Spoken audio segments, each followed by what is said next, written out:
Hello friend, মই Debabrata Das weekly market এনালাইচিছৰ নতুন এটা ভিডিঅ'ত আপোনালোকক ওয়েলকাম জনাইছো। Bank Nifty weekly final close দিছে 46384 যেটো প্ৰিভিয়াস উইকৰ পৰা 750 পইণ্ট ওপৰত গৈ ক্লোজ দিছে।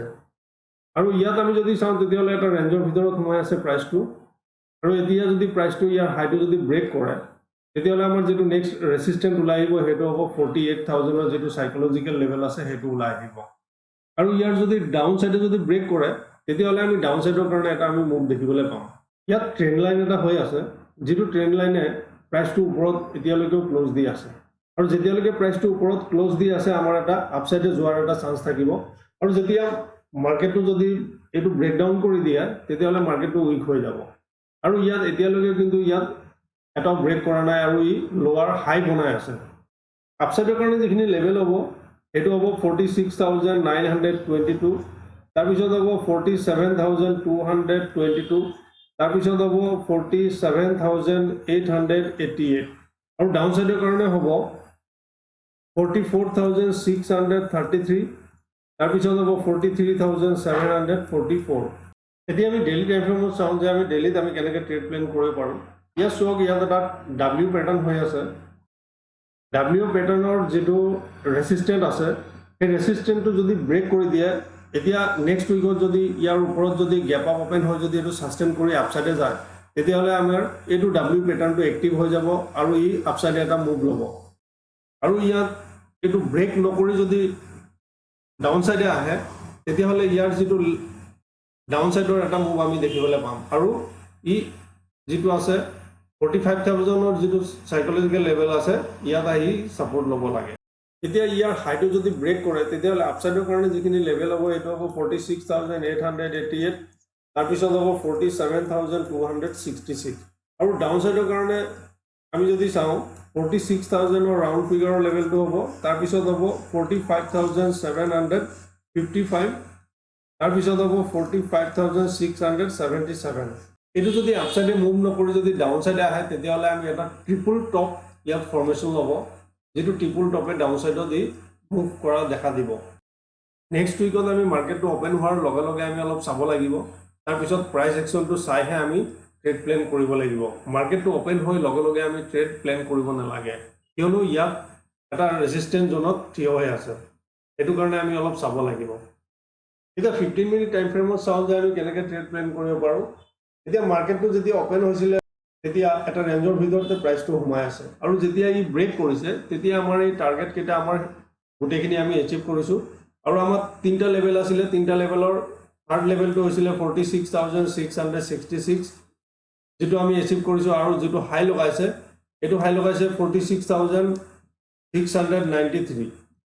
যেটো কাৰণে আপোনালোকে লেভেলখিনি অলপ চাব। লেভেলখিনি যদি চাই কাম কৰে তেতিয়া ট্ৰেড কৰিবলৈ আপোনালোকৰ সহায় হ'ব। যদি প্ৰাইসটো এটো এৰিয়াৰ ভিতৰত যদি ওপেন হয় তাৰপিছত আপসাইডে যদি ব্ৰেক কৰে তেতিয়াহলে আমাৰ ইয়াৰ পৰা এটা ৰেজিস্ট্যান্ট লম আৰু এটো যদি ব্ৰেক কৰি দিয়ে তেতিয়াহলে আমি আপসাইডে এটা আমি মুভ দেখিবলৈ পাম। এটো ফাৰ্স্ট মুভ হ'ব। আৰু যদি ডাউন সাইডে যদি ই ব্ৰেক কৰে তেতিয়াহলে আমাৰ নেক্সট আমাৰ এটো ৰেঞ্জৰ পৰা আমি সাপোৰ্ট লম, সাপোৰ্ট লৈ তাৰপিছত আমি ডাউন সাইডে ইয়াত আমি সাপোৰ্ট ল'ব পাৰোঁ। আপসাইডৰ কাৰণে যিখিনি লেভেল হ'ব হেটো হ'ব 46566, তাৰপিছত হ'ব 46688, তাৰপিছত হ'ব 46788 আৰু ডাউন সাইডৰ কাৰণে যদি চাওঁ তেতিয়াহলে 46022,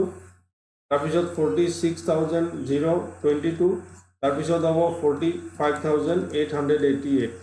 এতিয়া যদি প্ৰাইসটো গ্যাপ আপ ওপেন হয়, গ্যাপ আপ ওপেন হৈ যদি অলপ সাস্টেইন কৰে আৰু ইয়াত ৰেঞ্জ বনায় তাৰপিছত যদি ব্ৰেকআউট দিয়ে আপসাইডে তেতিয়াহলে আমি আপসাইডৰ কাৰণে এটা ধুনীয়া মুভ দেখিবলৈ পাম।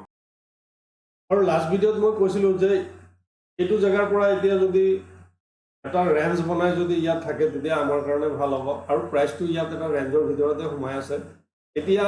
আমি যদি ভালকে চাওঁ তেতিয়াহলে এই ৰেঞ্জটোৰ যোনটো ফালে ব্ৰেকআউট কৰিব বা ব্ৰেকডাউন কৰিব আমি এটো সাইডে এটা মুভ দেখিবলৈ পাম। আৰু নেক্সট উইকত যদি এটো নকৰি যদি এতিয়া আকৌ যদি এনেকুৱা এটা ৰেঞ্জ বনায় তেতিয়াহলে আমাৰ কাৰণে আৰু বেছি ভাল হ'ব। তেতিয়া আমি এটা ট্ৰেন্ডিং ডে আমি দেখিবলৈ পাম।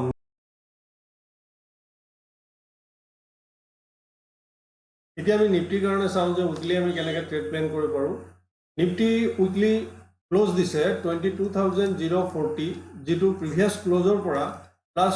258 পইণ্ট ওপৰত গৈ ক্লোজ দিছে আৰু ইয়াত প্ৰাইচটো এটা ৰেঞ্জৰ ভিতৰতে সোমাই আছে আজি 5 সপ্তাহ ধৰি এটা ৰেঞ্জৰ ভিতৰত সোমাই আছে এতিয়া যোনটো সাইডে ই ব্ৰেক কৰিব যদি আপ সাইডে ব্ৰেক কৰে তেতিয়া হলে আপ সাইডৰ কাৰণে হ'ব লেভেল 22,500 ৰ যেটো সাইকোলজিক্যাল লেভেল হ'ব তাৰ পিছত হ'ব 22,744 আৰু যদি ডাউন সাইডে যদি ব্ৰেক কৰে তেতিয়া হলে হ'ব 21,500 তাৰ পিছত হ'ব 21,722 আৰু ইয়াত এটা ডাবল ইনসাইড ক্যান্ডেল হৈ আছে এতিয়া এটো যদি ব্ৰেক কৰি দিয়ে আমি আপসাইডৰ কাৰণে এটা নিউ হাই আমি দেখিবলৈ পাম এতিয়া ইয়াৰ লোটো যদি ব্ৰেক কৰি দিয়ে তেতিয়া হলে আমি এটো যেটো প্ৰিভিয়াছ লো আছে ইয়াৰ পৰা আমি সাপোৰ্ট লম আৰু এটো যদি ব্ৰেক কৰি দিয়ে তেতিয়া হলে ইয়াৰ পৰা যেটো আমাৰ মুভিং এভাৰেজ আছে এটো আমি সাপোৰ্ট লব লাগে এতিয়া আমি ডেইলি চাও কেনেকৈ ট্ৰেড প্ল্যান কৰো ডেইলি যদি চাও তেতিয়া হলে আমাৰ যেটো ৰেজিস্ট্যান্ট হৈ আছে সেই ৰেজিস্ট্যান্টটো এতিয়ালৈকে ব্ৰেক কৰা নাই আৰু যদি এটো ব্ৰেক কৰি দিয়ে তেতিয়া হলে আমাৰ নিফটিৰ কাৰণে এটা নিউ হাই আমি দেখিবলৈ পাম আৰু যদি ই ব্ৰেক নকৰি ডাউন সাইডে আহে তেতিয়া হলে ইয়াত ট্ৰিপল টপ হৈ যাব আৰু এটো যেটো আমাৰ লো আছে এই লোৰ ওচৰত অহাৰ ই ম্যাক্সিমাম চান্স আছে আৰু ইয়াত লোৱাৰ হাই বনাই আছে যেটো লোটো ব্ৰেক কৰা নাই এতিয়ালৈকে ইয়াত এটা ট্ৰেন্ড লাইন হৈ আছে সেই ট্ৰেন্ড লাইনটো আমি চাব লাগিব ইয়াত প্ৰাইস একশনটো কি হয় আৰু আপসাইডৰ কাৰণে যদি আমি চাও তেতিয়া হলে হ'ব 22,122 তাৰ পিছত হ'ব 22,288 তাৰ পিছত হ'ব 22,444 আৰু ডাউন সাইডৰ কাৰণে যদি চাও 21,955 তাৰ পিছত হ'ব 21,866 তাৰ পিছত হ'ব 21,788 নেক্সট উইকত যদি এটো গ্যাপ আপ ওপেন হৈ যদি সাস্টেইন কৰে আৰু আপসাইডে মুভ কৰে তেতিয়া হলে আমাৰ আপসাইডৰ কাৰণে এটা আমি ধুনিয়া মুভ দেখিবলৈ পাম 15 মিনিট টাইম ফ্ৰেমত যদি আমি চাও গোটে দিনটো এটা ৰেঞ্জৰ ভিতৰতে প্ৰাইসটো সোমাই আছে আৰু এতিয়া যোনটো সাইডে ই ব্ৰেকআউট কৰিব বা ব্ৰেকডাউন কৰিব আমি এটা ধুনিয়া ট্ৰেড এটা আমি দেখিবলৈ পাম যদি ডাউন সাইডে যদি ব্ৰেকডাউন কৰে তেতিয়া হলে আমাৰ নেক্সট যেটো সাপোৰ্ট হেতু প্ৰিভিয়াছ ক্লোজৰ ওচৰৰ পৰা ই ক্লোজত ই সাপোৰ্ট লব আৰু যদি এটো ব্ৰেক কৰি দিয়ে তেতিয়া হলে যেটো প্ৰিভিয়াছ লো আছিল ইয়াৰ পৰা আমি সাপোৰ্ট লম আৰু যদি এটো